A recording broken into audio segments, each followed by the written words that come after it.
It was just another late night at the office, until she closed the door behind her, looked straight at me, and said with a smile I'll never forget, "Shut the door, and lose the tie." I thought I was the last one left in the building. The office had gone quiet hours ago, that kind of silence that only comes after everyone else has rushed home. Just me, the scattered glow of desk lamps, and the hum of the air conditioner filling the spaces between the clicking of my keyboard. Outside the wide glass windows, the city stretched out in a web of lights, flickering like stars that had come down to rest on rooftops. I was halfway through the last report when I heard the soft click of heels echoing against the polished floor. At first, I told myself it was nothing, maybe a cleaning crew, maybe my imagination after too much coffee. But then I looked up. She was standing in the doorway. My boss. Tall, poised, her blazer casually draped over one shoulder as if authority came as naturally to her as breathing. The overhead lights caught the copper strands in her dark hair, and for a moment, I almost forgot to breathe. She wasn't supposed to still be here. She never stayed this late. Her eyes swept the room once before settling on me. There was something deliberate about her gaze, not just checking in on an employee, but seeing me. Really seeing me. "You're still here," she said softly, her voice carrying across the quiet room. It wasn't a question, more like an observation laced with curiosity. I fumbled for a reply, suddenly aware of how messy my desk looked, papers scattered like a storm had passed through. "Just finishing up the quarterly numbers," I said, clearing my throat. Didn't want to leave it incomplete. She stepped into the room, closing the distance slowly.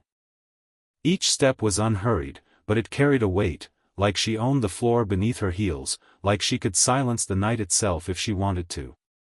The faint scent of her perfume reached me before she did, subtle, elegant, something that made my chest tighten unexpectedly. Then her hand reached out, not for me, but for the glass door behind her. With a soft push, it clicked shut. "Shut the door," she murmured, her tone calm, but layered. I couldn't tell if it was command, suggestion, or something else entirely. The sound of it echoed in my head. A simple instruction, yet it carried a current beneath the words that pulled at me, unsettled me. I nodded slowly, she didn't sit down right away. Instead, she lingered near my desk, eyes roaming the room as though measuring how much of me was hidden beneath the polished reports and stacked binders. The quiet stretched, heavy yet strangely comfortable, and then she looked at me with that half-smile that always left me unsteady. "You work too hard," she said, her tone light but edged with something sharper, concern, maybe, though she'd never admit it outright. I gave a nervous laugh, rubbing the back of my neck. "I guess I don't know how to stop once I start." Her eyes narrowed with amusement. "That much I've noticed." She tilted her head, studying me in a way that made me feel like the reports and spreadsheets had vanished, and I was the only subject left under review. Then, almost casually, she gestured toward me. "Lose the tie." I blinked. "What?" Her smile deepened, but her voice remained steady. "You're wound too tight. Take it off. Relax." It was such a simple request, yet the room shifted again, like the air grew warmer, thicker somehow. My hand rose almost on instinct, tugging at the knot of silk at my collar. The fabric slid loose, brushing against my skin, and I felt the oddest sensation, not relief exactly, but exposure. Like shedding a layer of armor while she stood there watching. Her eyes followed the movement, unhurried, as if she were watching something more intimate than it really was. When the tie came free, I hesitated, unsure what to do with it. "Here," she said softly, stepping closer. She reached out, her fingers brushing mine for just a second as she took the tie from me. That faint contact was enough to send a ripple through me, her touch warm, deliberate, gone too soon. She didn't toss the tie aside. She folded it carefully, smoothing it over with the palm of her hand before laying it neatly on the corner of my desk. "Better," she said, her voice almost teasing, but her eyes lingered a fraction longer than necessary. I swallowed hard, suddenly aware of how quiet the room had become. The hum of the air conditioner, the faint traffic below, it all seemed distant. What filled the space now was her presence, the way she stood so close that I could catch the subtle warmth radiating from her, the soft fragrance of her perfume mixing with the faint scent of paper and ink. I wasn't aware relaxing was part of the job description, I said, trying for humor but hearing the roughness in my. She stayed where she was, leaning lightly against the edge of my desk, the tie folded neatly just inches from my hand. Her posture was casual, but there was nothing casual about the way her presence filled the room. It was late, far too late for this to be about spreadsheets or quarterly numbers, and I think we both knew it. So, she began, her voice softer now, stripped of the crisp authority I usually heard in meetings. Why do you push yourself like this? Staying long after everyone else has gone. I hesitated, tapping my pen against the report in front of me, though I wasn't really seeing the words anymore. I guess. I don't want to disappoint. I don't want to give anyone a reason to think I don't belong here. Her gaze flickered, almost tender, though she masked it quickly with a half-smile. You don't need to prove yourself to me. You've already done that. Something in my chest tightened. Coming from her, those words meant more than I could explain. She wasn't the kind of woman to hand out praise lightly, every word she chose was deliberate, weighted. And what about you? I asked quietly, surprising myself. Why are you still here? She let out a soft laugh, low and almost weary. Habit, maybe. Or avoidance. She glanced toward the windows where the city lights stretched endlessly into the night.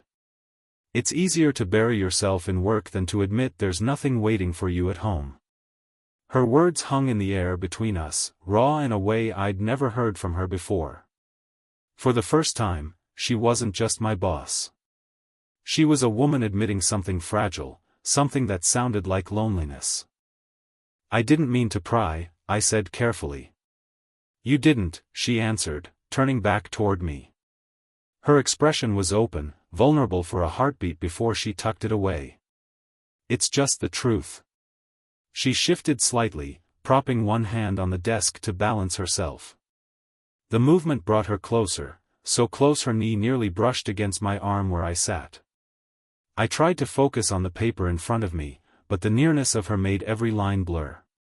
Her fingers curled loosely around the coffee mug that sat beside her, as if she needed something to hold on to.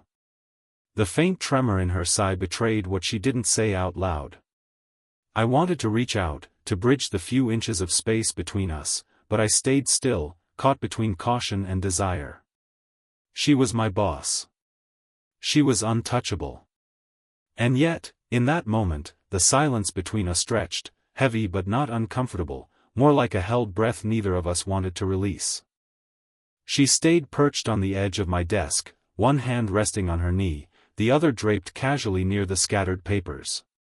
But then, mid-sentence, as she spoke about risk and choices, her hand shifted. It settled flat against the polished wood of the desk, just inches from mine. I froze.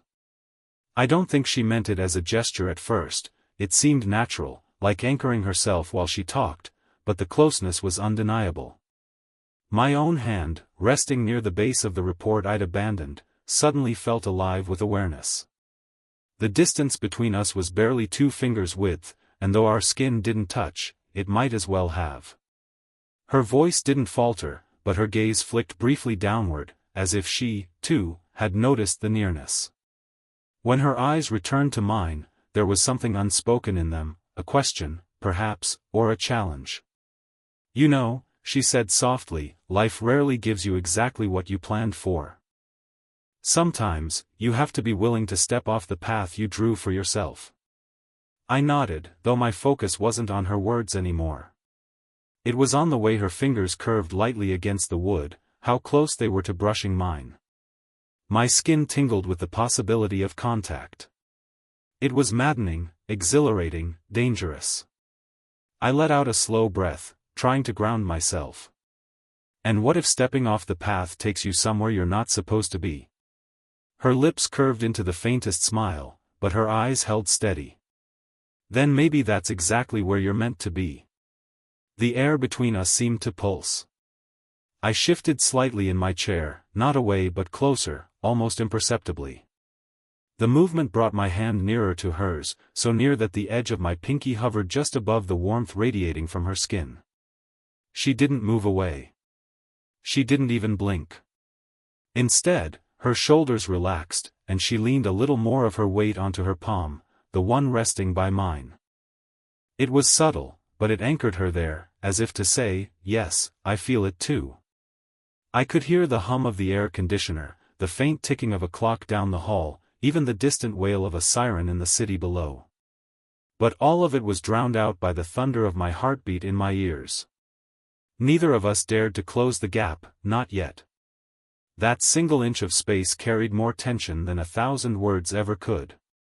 It wasn't about touching, it was about the awareness of what might happen if we did. And so, we stayed there, two hands on the same desk, separated by a sliver of air that felt impossibly wide and unbearably thin at the same time. In that stillness, I realized something. We were both a space between our hands felt louder than any conversation. Every time her fingers flexed slightly against the desk, I felt it like a spark under my skin. I wanted to close the gap, but something in her stillness told me that this moment, this almost, was more important than rushing into contact.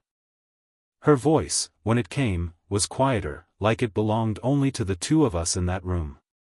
"Do you ever notice," she said, "that some silences feel heavier than words?" I swallowed, my throat suddenly dry. "Like right now?"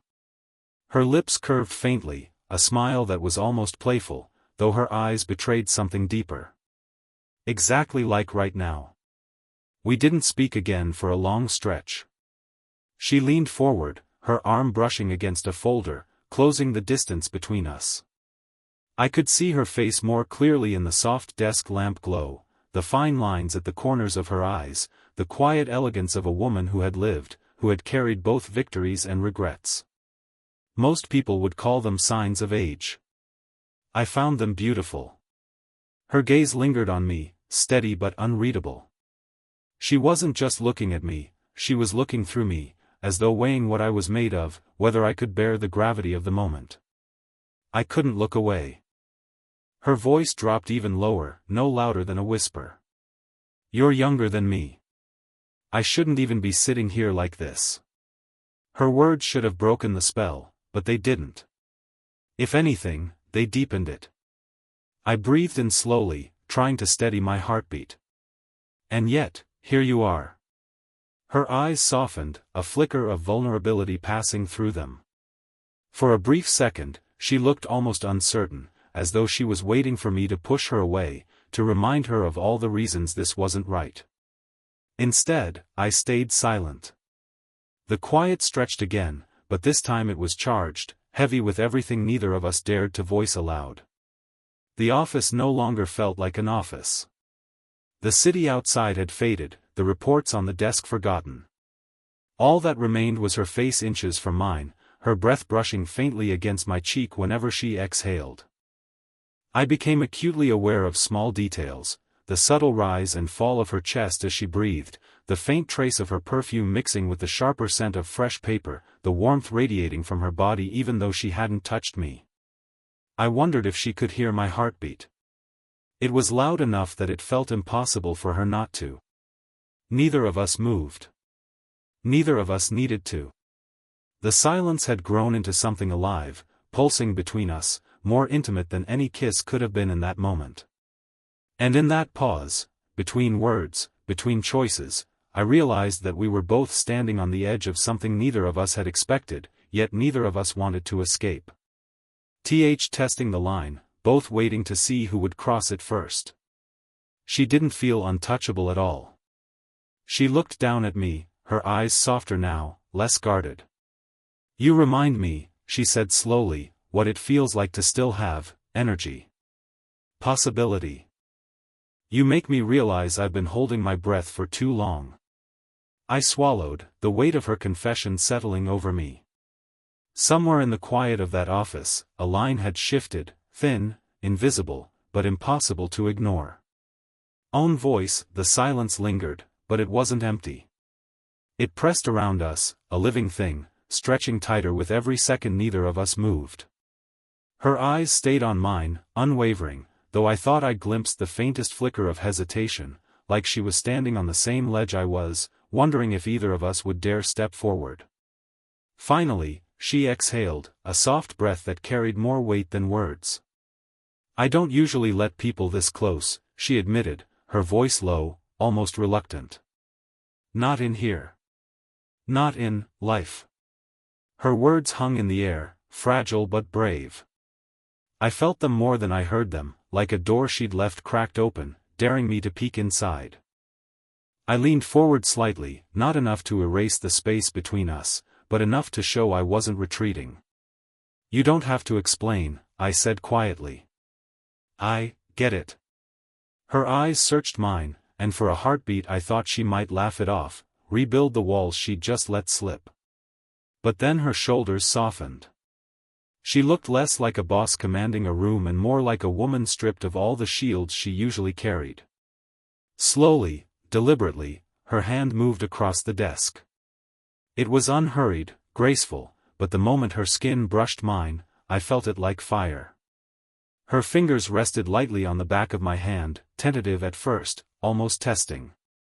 Then, as if deciding I wouldn't pull away, she let her palms settle fully, her thumb grazing once across my knuckles. The contact was so simple, so small. And yet it felt monumental. A rush of warmth surged through me, traveling from where her skin touched mine straight into my chest.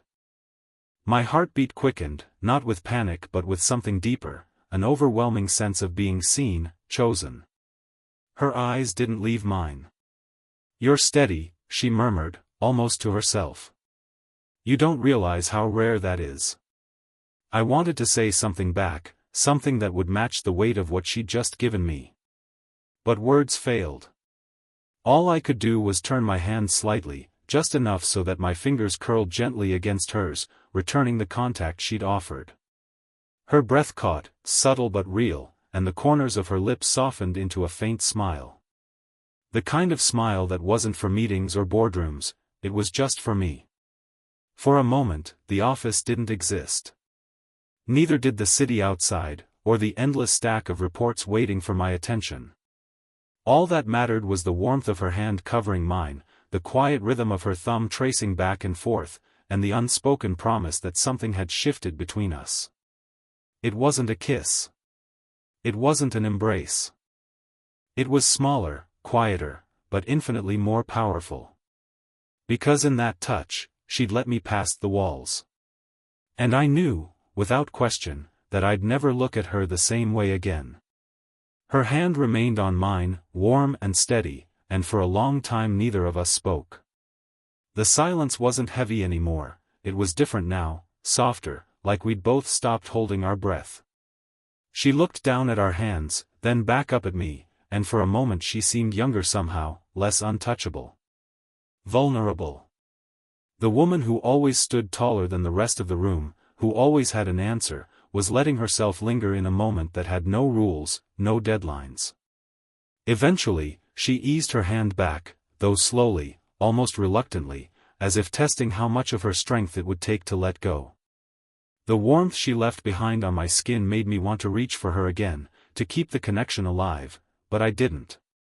Not yet. She stood, smoothing her skirt with both hands, her usual composure sliding back into place, but not completely. Something in her eyes still held that flicker of softness, that edge of unspoken want. My tie still lay folded on the corner of my desk, the silk catching a faint glow from the lamp. It looked harmless there, almost ordinary, but it wasn't. It was a marker now. A quiet reminder of the moment the line between us had blurred. Her gaze followed mine to the tie, and I saw a hint of amusement curve at the corner of her lips. "Not everything has to stay professional," she said, her voice low, careful, but threaded with something I hadn't heard from her before. "A promise." The words hit me harder than I expected. They weren't reckless or impulsive, they were measured, like her. But beneath that measured tone was a door she had chosen not to close. I managed a small smile, trying to keep my voice steady. Then I suppose some rules were meant to be bent. She studied me for a long second, her expression unreadable, before finally shaking her head with a quiet laugh, soft, almost self-mocking. "Your trouble," she murmured. But her smile told me she didn't mind. She took a step toward the door, her heels clicking softly against the floor. My chest tightened at the thought of her leaving, at the idea that this night might dissolve into nothing more than memory. But then she stopped. Her hand hovered over the door handle, not pulling it open. Instead, she stood there in silence, her back to me, as though she was fighting the same urge I was, that pull to stay in the charged safety of the closed room.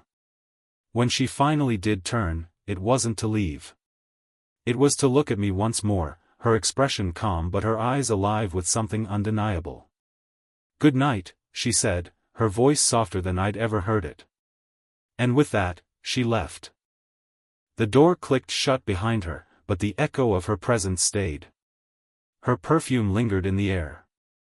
My tie remained on the desk, folded like a secret between us. And as I sat there in the quiet, I knew the office would never feel the same again. Something had shifted tonight, something irreversible. The door had closed, but not on us. She leaned lightly against the edge of my desk, crossing her arms, the motion drawing my gaze without permission. "Consider it an order," she replied, her lips curving just enough to blur the line between authority and something else. And with my tie lying silent on the desk between us, I realized we'd crossed into unfamiliar territory, one where rules didn't feel so fixed anymore. Why chair creaking as I leaned back? Of course. But she was already smiling, subtle, knowing, as though she'd expected nothing less. The silence between us wasn't empty anymore. It felt alive, pressing against my skin, humming in my chest. The numbers on the report blurred in front of me. All I could focus on was her, the curve of her smile, the warmth in her eyes, the way the office didn't feel like an office anymore, but something else entirely. That was the moment I realized, the night had just shifted. If this story touched you, don't forget to like the video and subscribe for more slow-burn age gap romances. Share your thoughts in the comments, I'd love to hear which moment stayed with you the most. Until next time, keep your heart open, you never know when someone will walk in and change everything.